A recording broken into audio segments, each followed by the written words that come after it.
Be. Oo. Ayan, uuwi na kami guys. So, ayan na nga. Ayan ang ating mga halaman dito sa ating kapaligiran. So, samantalahin na natin. Uuwi na kami. Ayan. Mga halaman sa ating harapan. So, ayan na nga. So, see you again later guys. Uwian na. Ayan yung puno. Kunin ko ang ating tubig. Uwi na po kami. Ayan o, beautiful flower guys. Ayan. Nakikita nyo ba yan?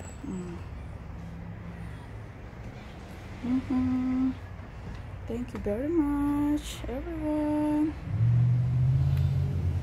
Ayan. At ayan pa ang halaman. Kita nyo naman. I'm coming.